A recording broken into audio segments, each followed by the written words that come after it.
Welcome, everyone. Thank you for joining us today. The Society to Improve Diagnosis in Medicine, SIDM, is happy to announce the launch of the Acting to Improve Diagnosis webinar series. This webinar series will showcase innovations and partnerships in diagnostic quality and safety from members of our Coalition to Improve Diagnosis, focusing on accuracy, communication, and timeliness of diagnosis. This webinar is made possible through the generous support of the Gordon and Betty Moore Foundation. Today's webinar is a collaboration with WomenHeart and focuses on improving diagnosis of heart disease in women, leveraging patient and clinician experience. Next slide. Just a few housekeeping items here. There's both a Q&A and a chat function. If you have a question that you would like a panelist to answer, please use the Q&A button.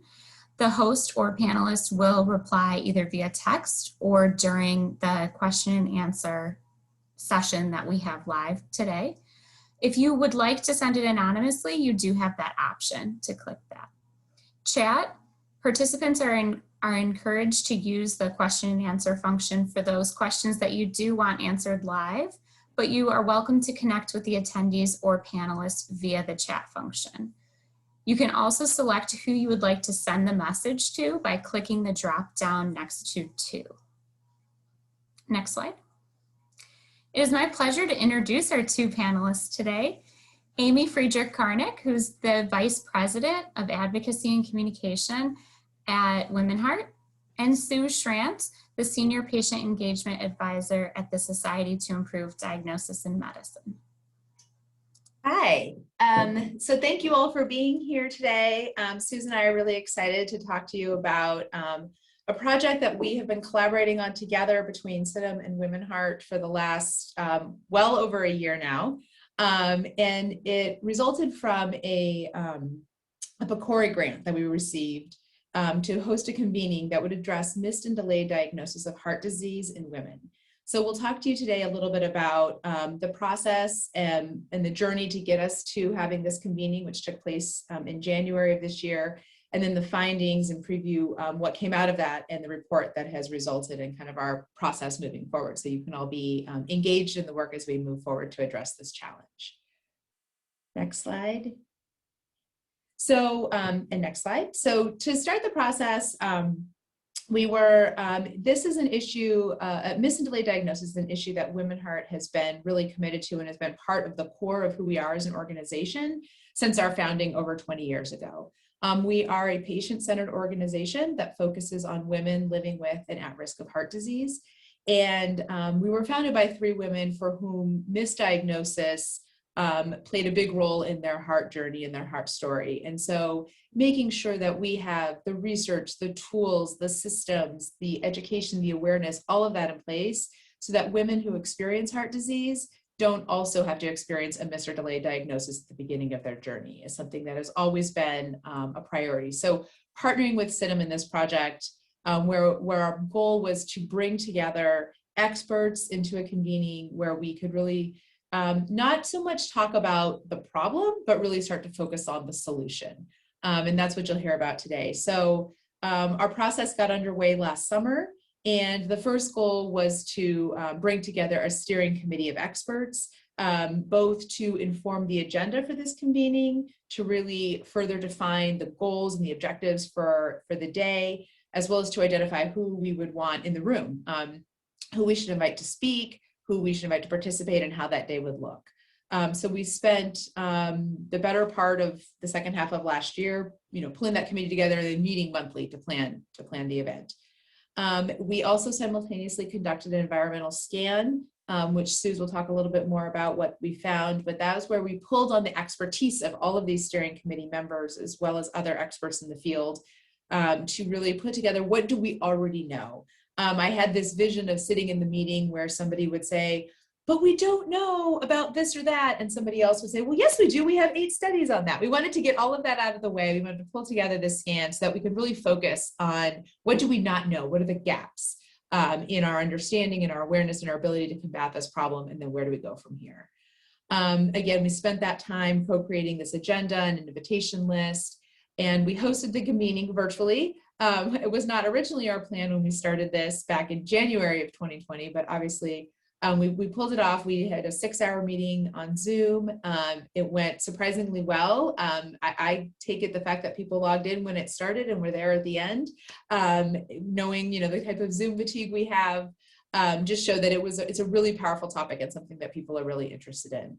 And then by May of this year, we released our report with lots of great information. And so we'll walk through some of that today. So next slide. This is the steering committee. Our goal in pulling together this group was to have about 10 to 12 folks, including people from WomenHeart and SIDM, to really create this group. So the committee we wanted to make sure we had providers that represented an array of fields. So we wanted obviously cardiologists who were well aware of the challenge to be participating, but we also wanted a provider from the emergency department, because obviously many women present first in the emergency room. So we wanted that perspective. We wanted nurses. We absolutely wanted patients, which we'll talk about. We had 3 WomenHeart champions who participated and contributed to the process. We also had folks from industry. We had researchers. So a whole range of kind of perspectives that came together on the steering committee to help inform, again, the agenda and the day. And they were great. They met with us, once a month, sometimes more than once a month, to really contribute their expertise. Next slide. Great, and I'll take over for this slide. Great to be with all of you. I'll add my thanks to Amy. And I actually want to thank Amy and WomenHeart for the opportunity to partner on this project. It's been an amazing journey and so informative. So I'm very eager to share with you what we did and what we learned. This is just the sort of the cover page of our environmental scan. And it really was an environmental scan, not sort of a traditional academic literature review. And the reason that's important is because we could source from a lot of unlikely places. We looked on websites and media in addition to the literature, and that helped kind of round out what we were able to find. What we used this for was sort of foundation for building out the agenda, for thinking through what we wanted to address that day. And this was really a team effort. We essentially crowdsourced sort of the beginning of the environmental scan with that very esteemed advisory group, the steering committee that you just saw. So with that group, even just suggesting 1 or 2 pieces each, that got us started in a big way toward the eventual total scan that had quite a number of articles, and you can access the full literature review. We can tell you how to do that in a little bit. I want to just kind of surface some of the big findings, and the biggest one is the headline of this slide, which is there was just not enough to date that talks about solutions or that gives you kind of a roadmap or a picture of what to do about this significant issue. And so that was really motivating. I think Amy and her team probably knew that, but it was really motivating to have that confirmation that, gosh, there's not a lot out there.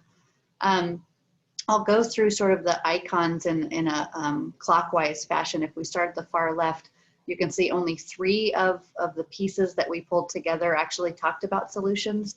And even those 3 weren't necessarily clear pictures for what to do about the issue, but they at least started to move toward the progress versus describing the problem.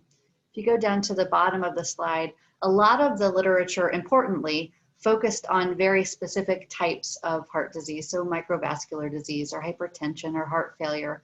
And that was important because we think about this as sort of a monolithic problem. We know heart disease in general is problematic among women and difficult to diagnose, but understanding nuances across these different unique types of heart disease was really important.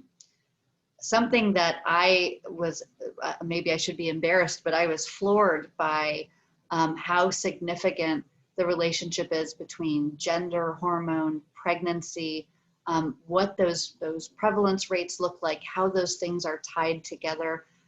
Even just looking at pregnancy alone and seeing the heart disease risk that can be attendant to pregnancy and how often it's missed when women are already going through such an important and life-changing event. to then have a heart disease or a heart event occur could be incredibly traumatic. So there was a great deal of literature looking at that, but again, not talking about how we fix it, just looking at how big of a problem it is. One of the sort of real showstoppers was this medical malpractice data that we saw, that 70% of the claims for death from heart disease in women were due to delayed or misdiagnosis, which is devastating.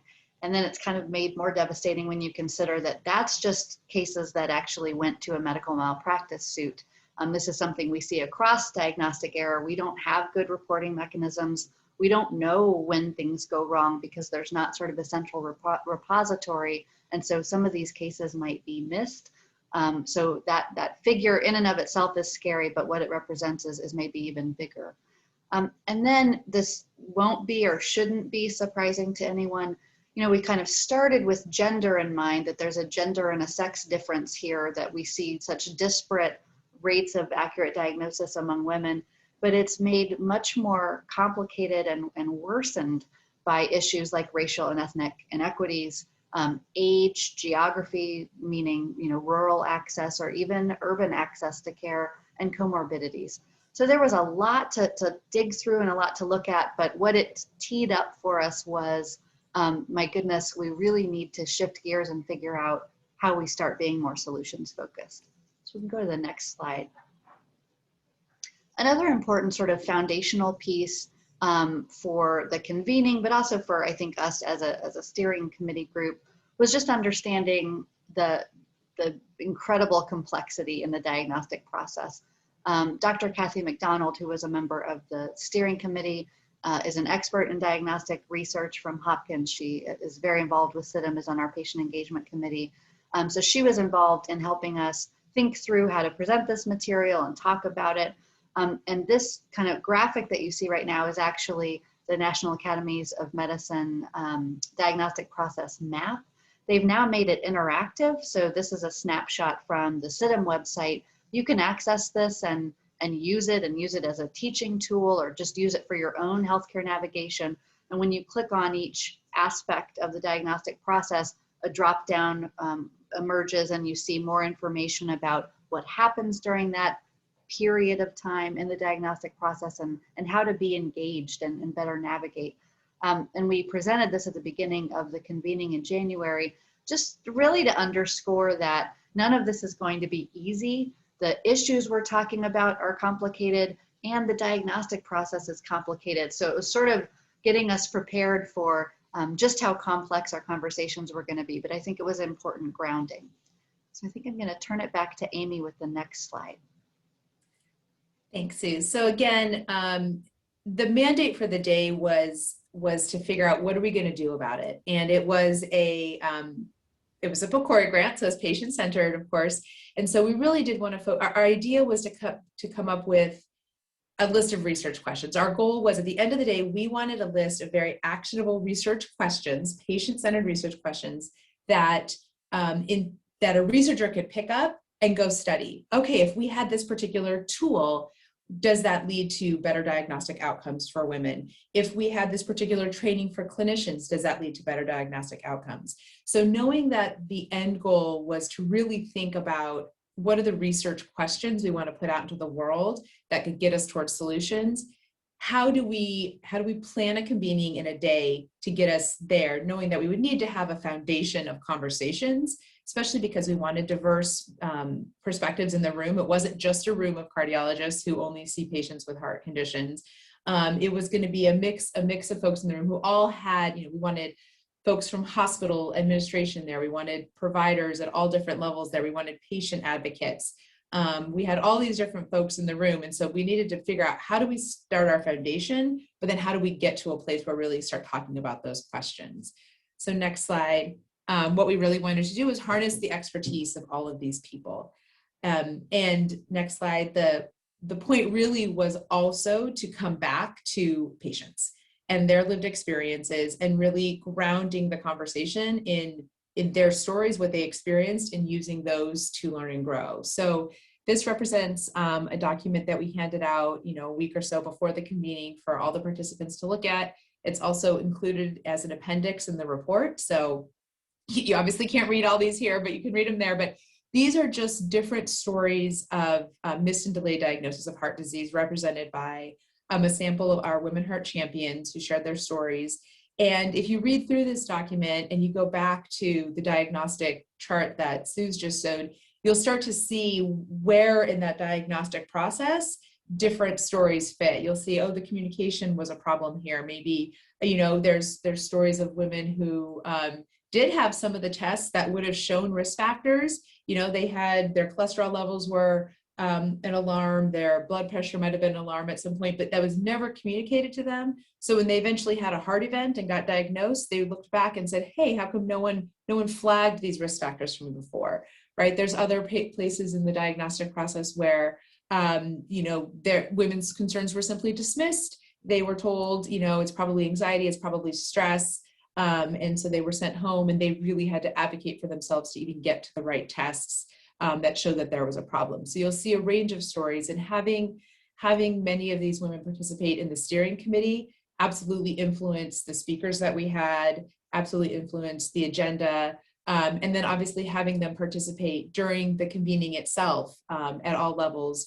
There's places in the agenda where patients told their stories, they participated in the small group discussions. And I think the points that were brought up were just, you know, so relevant. In addition to recommending great speakers here and there, I'll always remember, you know, in these conversations, there's a lot of talk about how to empower patients. And that was definitely a part of the day and an important part of the day. And we want tools that educate and empower and raise awareness among patients.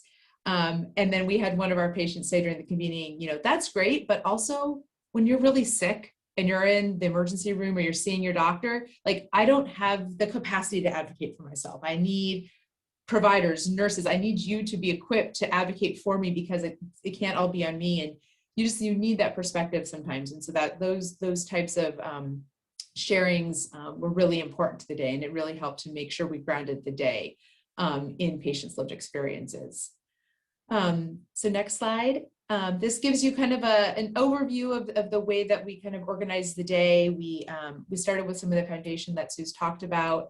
And in the course of all of our steering committee meetings, as you can imagine, we came out with a whole huge long list of things we wanted to talk about that day.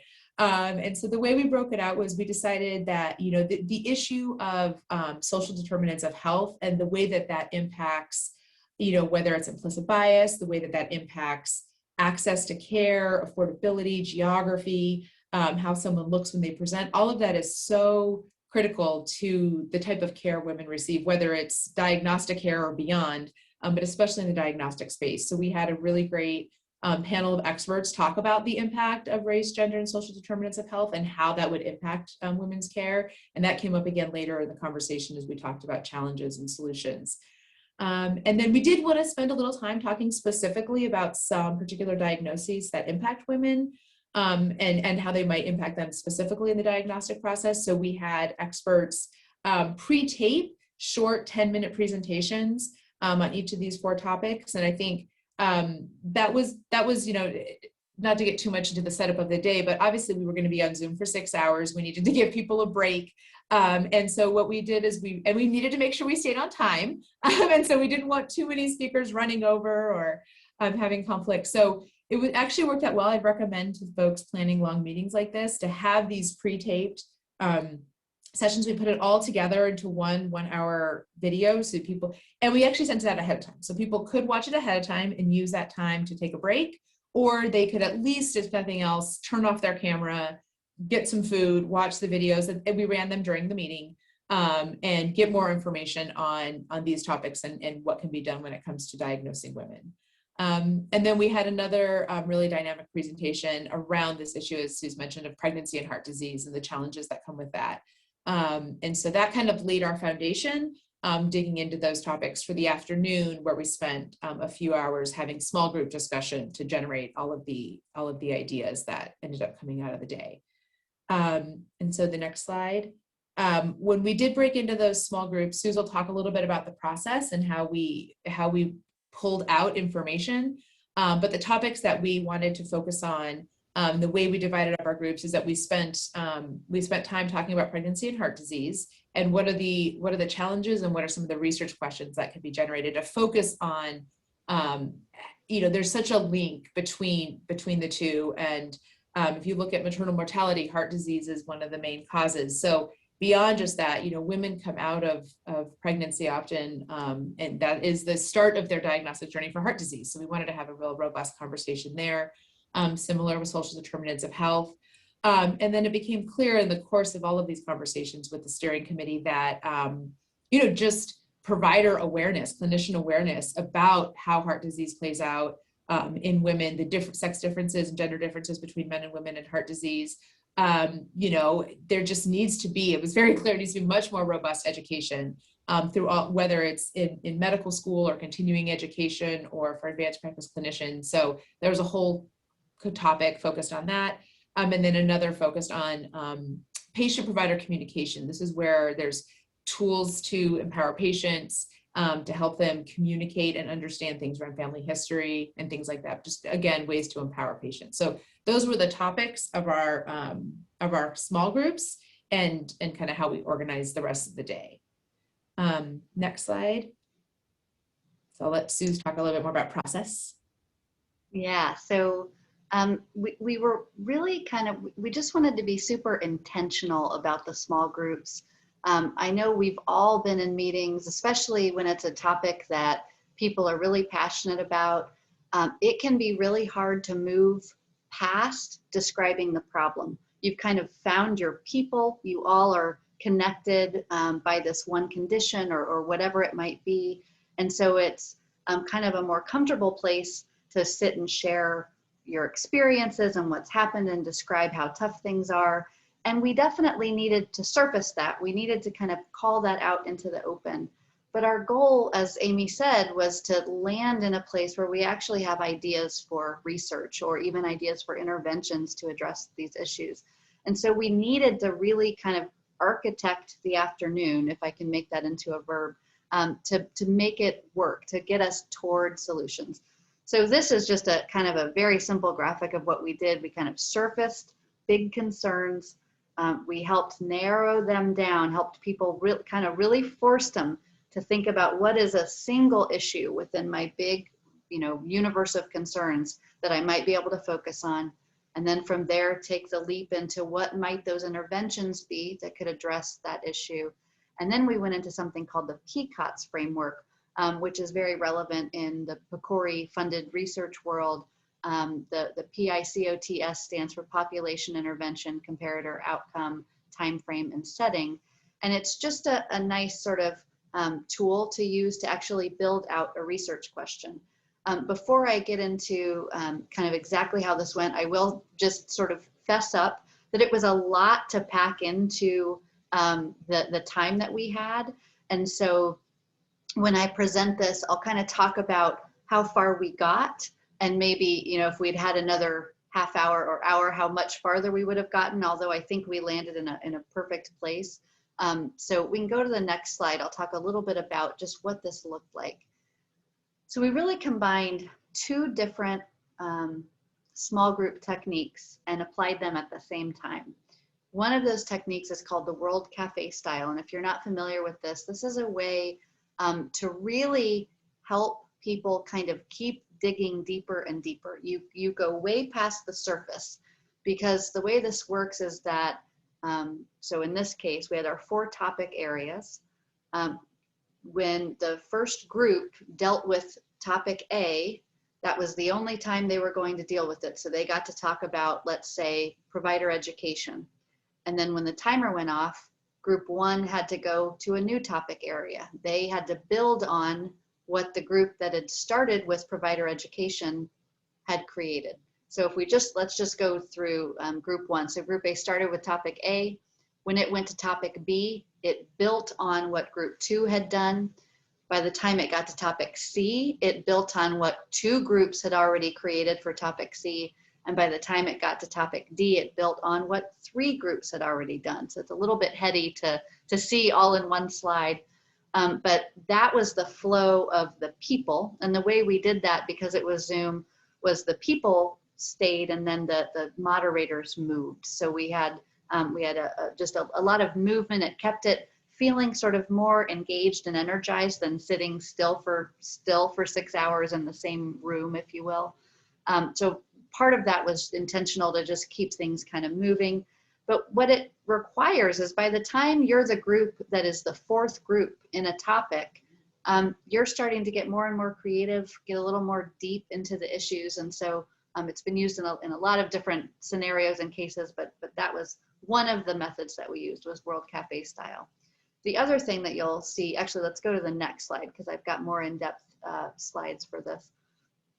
The other sort of tool that we used, we modified a process that SIDM had developed for a different PCORI award for something called the Paired Project that takes, again, those big, what's my universe of concerns and how do I break it into very specific single issues that I think would really matter. Like what would people really care about? What would really make lives better for patients?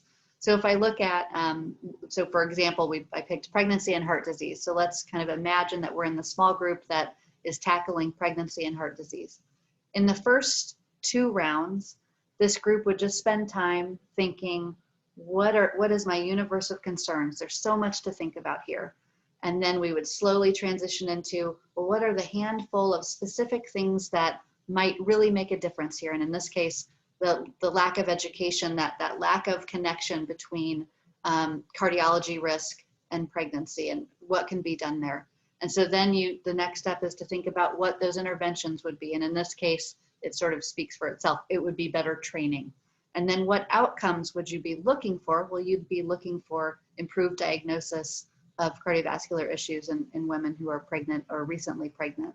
So that's rounds 1 and 2, going from really big to very specific. And then if we go to the next slide, this is where you start to get into that PCOTS framework.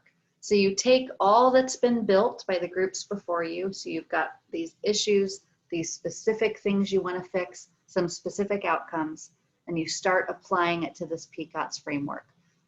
This is kind of an easy example on purpose because education kind of fills out the PCOT for you, right? The population in this case would actually be cardiologists. You're looking to train cardiologists. What is the intervention it would be training? What would you compare it to? The methods we're using now. What are the outcomes you're seeking? That improved earlier recognition of cardiovascular issues. And then when we got to time frame and setting, usually we didn't get those completed just because that's pretty technical. It's going to depend on where the research is happening. So often we would stop at O, but that still gave us these just really robust research questions that someone can truly pick up and take and go conduct that research. And that's where we wanted to get. So this is the process we used. Again, it was, this was a lot to accomplish in our amount of time, but I think what it yielded was there was no way you could get stuck talking about the problem because we were moving you quickly into solutions and into pretty creative solutions. And so I really think it was enjoyable to be involved in. I think the participants enjoyed it as well. So we can go to the next slide. And at this point, I think we're going to pause for a minute to see if there's any questions or anything before we go on. Yeah, so we'll or anything that the findings and the research questions and kind of what's in the report, but wanted to see if there was questions either in the queue or. Okay. Don't see any, I don't think.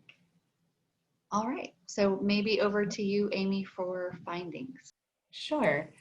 So next slide. So what we will do here is I will run through, there's going to be a lot of slides with a lot of content and you don't have to read all of them, but it gives you a really good overview of the conversation. And again, all of this is in much more detail in the report. So I encourage you to look there. If you're trying to like capture these slides or take pictures of your screenshot or something, it's all there. But what we did is the way that we organized all this information in the report at the end, because we came out with pages and pages of notes and themes and ideas, and we needed to obviously figure out how to distill that into a written report that could be digestible by folks who weren't in the room for 6 hours with us.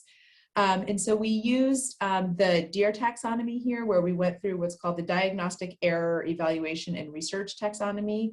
And so each one of these slides that you'll see represents, steps throughout the diagnostic process. So, and elements of the process. So you're going to see, I'm going to talk here first about access, and then I'm going to talk about the impact of history, the physical exam, the testing, all of those kinds of places kind of along the journey that and elements that impact getting to a diagnosis.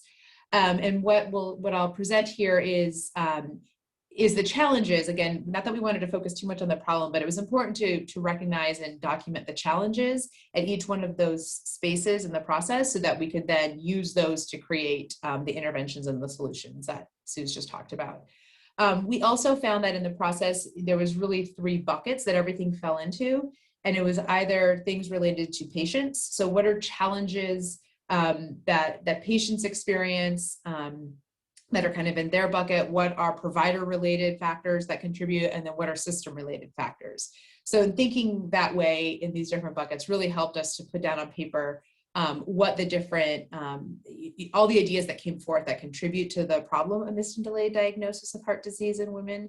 And you'll also see here, there's a lot of things that overlap, right? There's issues, for example, of, bias. You'll see that plays out in a lot of different places in the process. So here, when it comes to access, I would say obviously obvious issues related to access to healthcare that a lot of people face, not unique to women, but certainly for folks who are uninsured or underinsured or in very rural areas, just that initial step of being able to access the healthcare system. Obviously, if you can't do that, getting to a diagnosis is really hard. So thinking about those issues. Another thing that plays out here is lack of awareness. That's for patients. That's just lack of awareness that heart disease is the #1 killer of women. Lack of awareness that they've even thought that symptoms they may be experiencing, or even thinking about their future health, that heart disease would play a role. So if you're not thinking that heart disease isn't something that could happen to you, if you're not aware of the signs and the symptoms of a heart attack, especially as they play out in women, all of those things might lead you to delay yourself as a patient even going and presenting for care, because you're attributing what you're feeling or experiencing to something else. And similar for providers, if they're not aware or haven't been educated in the same way to recognize and understand the signs and symptoms in women, that just lack of information and education from the start is going to prevent you from even going down a path that might be thinking about it. It's going to prevent you from potentially, thinking about screening. It might prevent you in the primary care setting from even talking to your women patients, especially younger women, about, hey, you need to pay attention to your blood pressure, your cholesterol, that, not even thinking about the screening and that outreach in that initial phase is something that can obviously be a barrier to getting a prompt diagnosis later if something presents in a woman. So the next slide, this is talking about history. So this is obviously both the patient's history, but also their family history. And when you have, we know that both of those factors play a really important role in understanding a woman's risk for heart disease. And so if you're unable to capture that, that can create a problem. So this is a space where implicit bias by the healthcare system or by providers can definitely play in, because you may, not even think to ask certain questions about, symptoms or history, or consider the fact that, you may not capture that piece of information that the woman sitting in, in the exam, all of her, mothers and grandmothers had heart disease. If you don't capture that, you don't know it because you don't even think to ask it because she doesn't look a certain way or seem a certain way. And also, I think that in this case, the system, the way it's set up with kind of rushed visits, really plays a role. When you don't have time to capture the information that you need, coupled with not being aware that you really should capture it, or maybe there's cultural or language barriers that prevent you from really knowing what to ask to understand a patient's history or a family history. Patients aren't aware that they should probably tell you something. They don't even realize that, the piece of information about their own history is important. So those kinds of cultural or language barriers, whether it's, by patients or clinicians, can really create a challenge. And then this can also be compounded by lack of trust. So if you have patients, who don't trust the healthcare system for a variety of reasons, they're not necessarily going to come forth with a full, batter of information. And so all of that can create challenges in the diagnostic process. So similarly, next slide, Looking at the physical exam. I gotta say a lot of the issues we just talked about identified with history play out in the physical exam, rushed visits, understanding even what to look for, the clinician having the research to back up why they should ask certain questions. If the research isn't there that shows, the differences between men and women, and maybe this is a data point you need to collect. If that's not there, if the research doesn't exist or the clinician wasn't educated about it, they may not even look for that in the physical exam.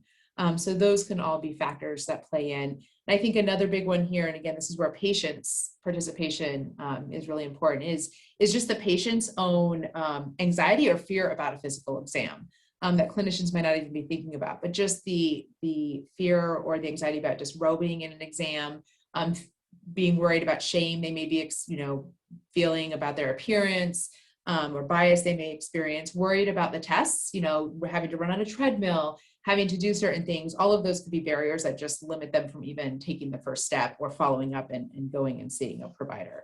So those are things for clinicians to be aware of and to address. Next slide.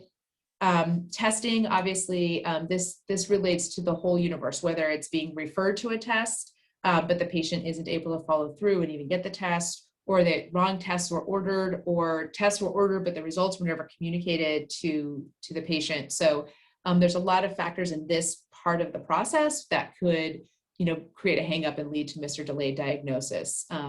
Obviously, you have structural barriers here. Our healthcare system is challenging. So when a doctor says, okay, go get this test, a patient may walk out of the room and not even know who to call. Is my insurance going to cover it? Can I afford it? Where do I go? Logistical challenges of getting to a different site that's not your doctor's office to get the test.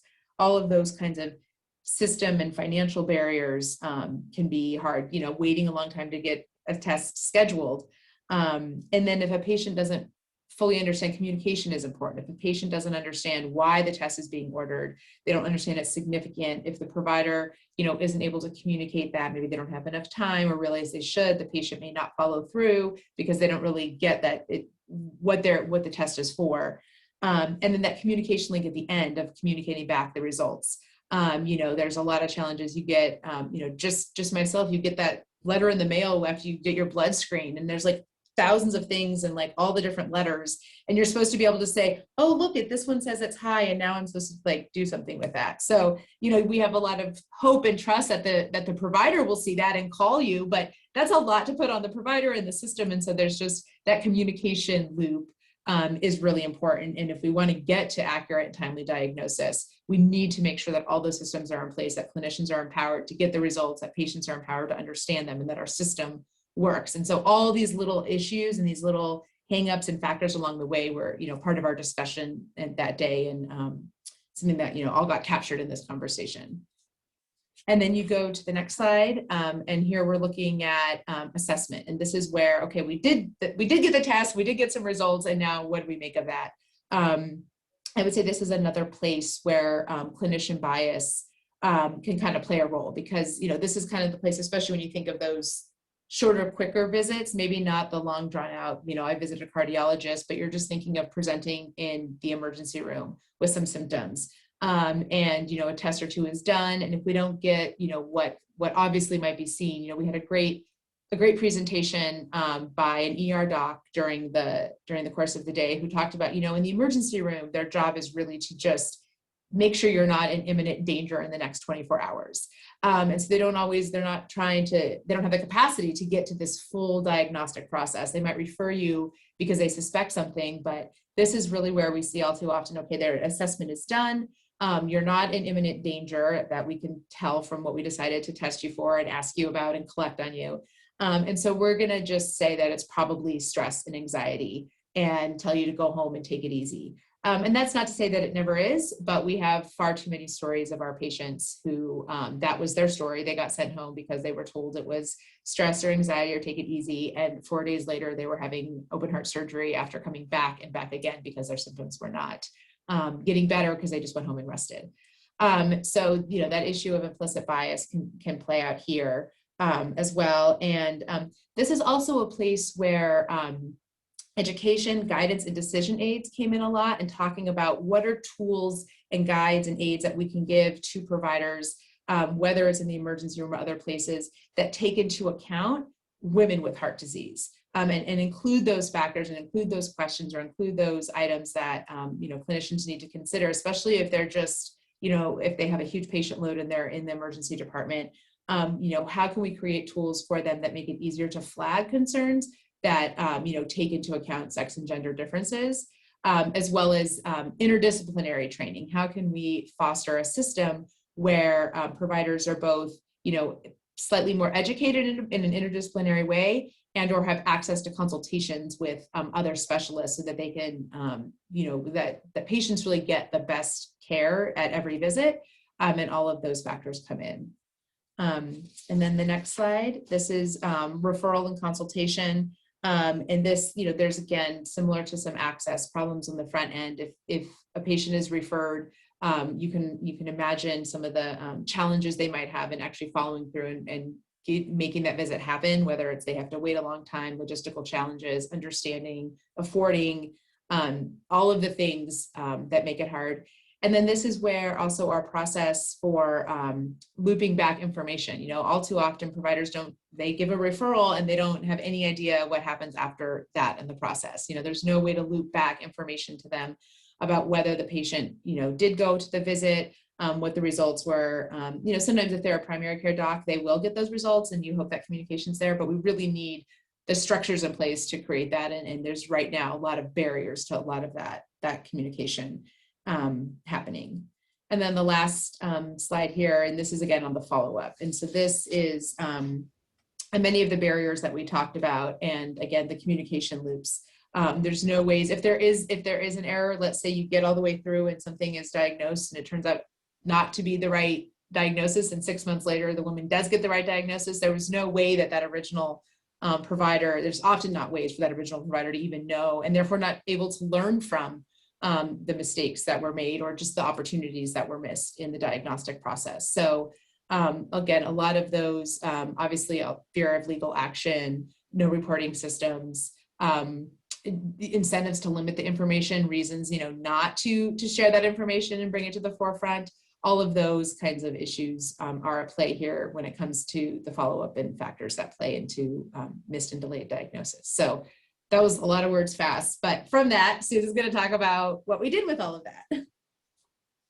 Great, thank you so much. That was great. It was so much really rich information. So what we did both in the final report and then on this slide and the next few is just take kind of snapshots of some of the research questions that we sort of developed through that process that I shared. And you'll see again some overlap between the questions almost as they contextualize for patients versus how they would contextualize for providers or healthcare systems. And so I'll like kind of pick on a couple here. One important one that was really important to the patient participants in the discussions was about the role of patient advocacy organizations and direct to consumer information and education, right? So we know if we're connected to patient advocacy organizations that we feel more empowered, we feel more informed. Wouldn't it be great to do some research looking at our patients who access information or support from other women with heart disease or through a patient advocacy organization like WomenHeart? Are they more likely to be accurately diagnosed or better informed about their diagnosis? There's been a lot of work on the treatment side of that. We know patients who are connected and supported by other peers tend to do better with their diseases, but what about the diagnostic process? Does it help in that capacity? What about access to a social worker or some other navigational help to just get through the healthcare maze and get to a timely diagnosis? What about tracking symptoms? So is there some magic to using a specific tool to track your physical symptoms and then understand how to report and share that information quickly and accurately? Is there a difference between women who do that and women who don't? What about self-assessing heart rhythm, blood pressure, other biofeedback? Do we see a difference in populations of women who use those sort of devices and women who don't? Using a patient portal. This is sort of all the rage right now, given the Open Notes initiative. If we're looking at clinicians' notes, if we're paying attention in our portals, how does that impact our diagnostic journeys? Does it improve the diagnostic journey for women who are sort of hyper engaged in that information exchange? Even very sort of specific ideas for research questions. Some of these got quite granular, like are patients who receive an appointment reminder by text message more likely to follow up than those who get a phone call? So some of these really were very sort of focused that I'm so hopeful like a health system would just pick that up and try it out and let us know. Let's go to the next slide. I won't read every question on every page. So in the provider discussions, a lot of the same content, but again, it's sort of contextualized differently. So here, does the education for the provider make a difference? So Amy talked a minute ago about decision tools, decision aids. Part of the challenge is we still need a lot of research about gender and sex differences. But if there's a support aid that actually has specific sex and gender inputs, does that result in greater diagnostic acuity? Is that something to look at? Do clinicians who utilize tools that allow more direct communication with patients have greater diagnostic accuracy? So if there's more of an open dialogue, if there's more exchange of information, how does that change the diagnostic pathway? Of course, this issue of interprofessional education and training between OBGYNs and cardiologists, if we train them together, does that help? Do we then see less of that diagnostic error in women who are pregnant or recently pregnant? Can that make a difference? Does incorporating clinical decision-making data from registries that include social determinants of health help to kind of round out that clinical reasoning? If we tap into some of the data that's already being collected, especially when we think about data related to social determinants, would that help with clinical decision-making? Just very basic things like, what about simple training and differences between how heart disease presents in women and men? And what we learn through these conversations is we're not sure that's happening right now. We're pretty sure it's not happening. So what if a school took that up and then we could do some comparative assessment and see how much that matters, how much it helps? And then certainly, because we talked about the issues of racial and ethnic inequities, of all wealth and income disparities. There's so many other factors. So what about clinicians who receive comprehensive cultural competency training, anti-bias training? Amy mentioned bias came up kind of throughout. So what do we do in terms of training? Can we do some comparative assessments and see, does that yield greater diagnostic acuity when we have that cultural competency training versus people who are going through more traditional methods of training? Let me see on this side. I think I've touched on most of these. Let's go to the next slide, which is the health system questions. These are very similar to the provider questions, but the lens is on the broader healthcare system. One of the ideas that came up a couple times was this notion of a scorecard. And if we kind of knew, if I had a number that assessed my cardiovascular risk, how would that change my journey? And if you're looking at this from a health system kind of top down, if we looked at a health system who uses some sort of cardiovascular disease scorecard versus a system that doesn't, would we see fewer rates of diagnostic error, or flip that, better rates of prompt and accurate diagnosis? Again, that combined training between OBGYNs and cardiovascular or cardiologists looking at cardiovascular risk connected to pregnancy, how does that map out in a health system? Do you see that by upping that interprofessional training, you're reducing rates of diagnostic error? One sort of policy level option, what if a hospital requires admission after repeated emergency department visits?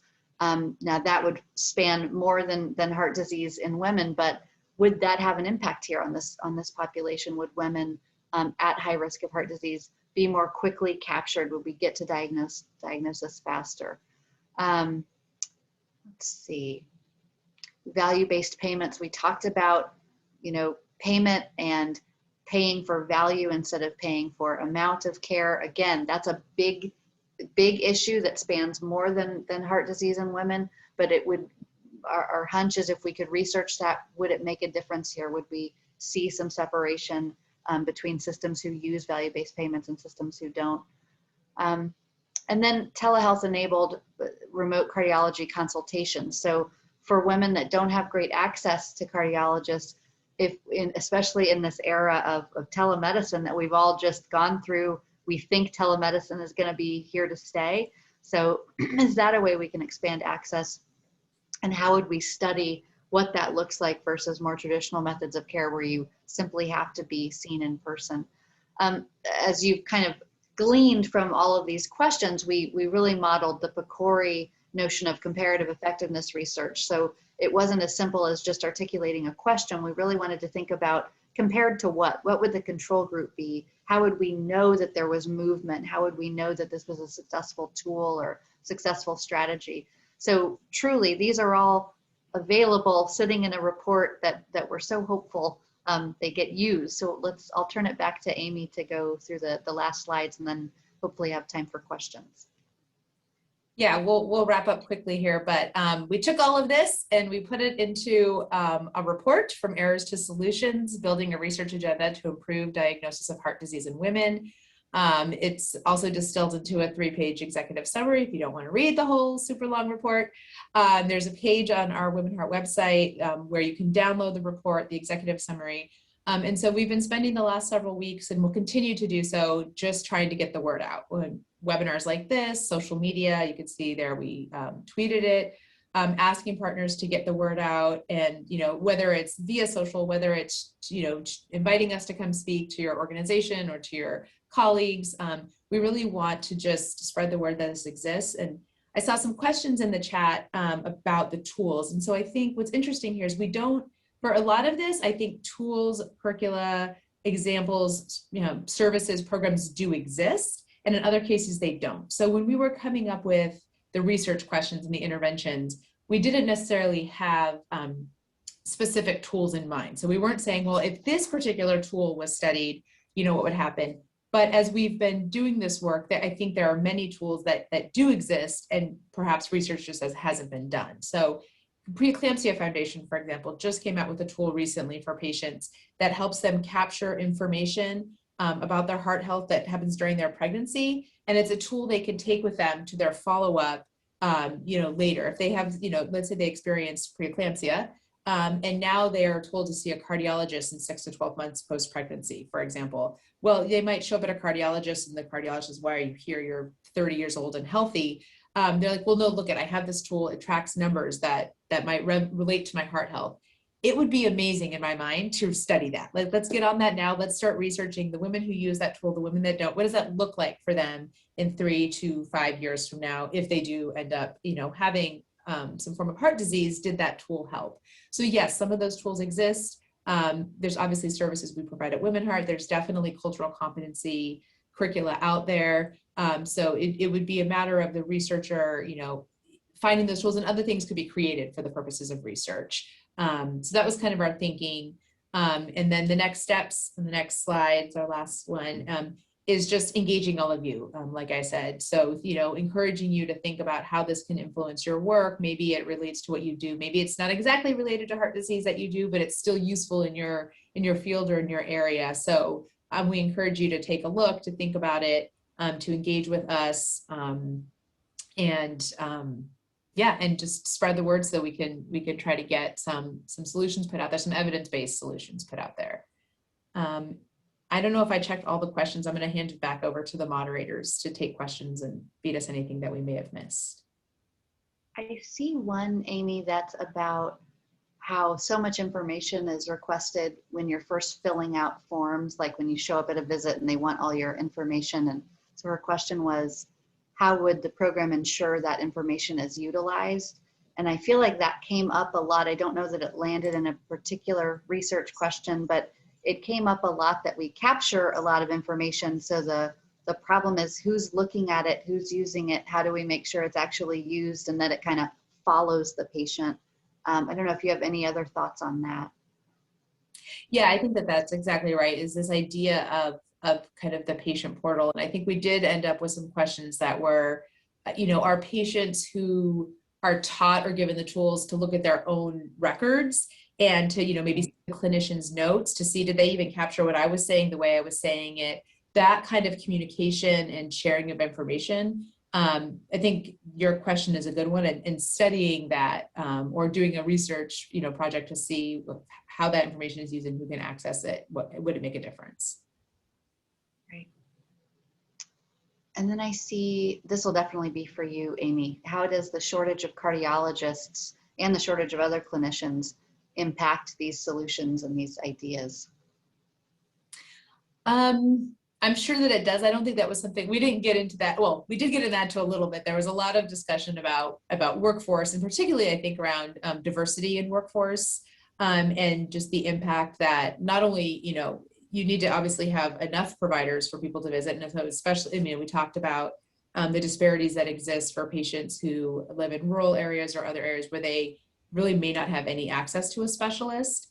And so that obviously creates challenges in the system if a patient's told to go to the Mayo Clinic and they live in Louisiana, that's going to be a challenge. So there was that, but then there was also talk about the lack of diversity among clinicians and the need to make sure that the future healthcare workforce, from advanced practice clinicians to specialists, to primary care docs across the board, needs to reflect the population of our country, and that matters, and it matters in the diagnostic process. And so we weren't quite able to tackle that in the day. People tried to, and we're like, we can't tackle everything. We can't get into, STEM education in high school to recruit for providers as much as we would like to. But I definitely, there's definitely questions there, and there's issues that do play into this. Right. I think I don't see any more questions. Tina, do you have anything else for questions, or are we seeing what we have? No, I don't see any others either. I think you answered all of them. Great. Right on time. Okay. Excellent. Well, thank you so much, everyone. This was fun to present. So I hope everyone learned something. And thank you so much, Amy, again, and thank you to WomenHeart for the opportunity to partner on this project. Thank you. It was great. And I think, Tina, I'm assuming folks, you can share my email address with folks on this if anyone wants to reach out. Great. Great. Thank you all. Awesome. Great. Thank Thanks so you. much. Have a great afternoon.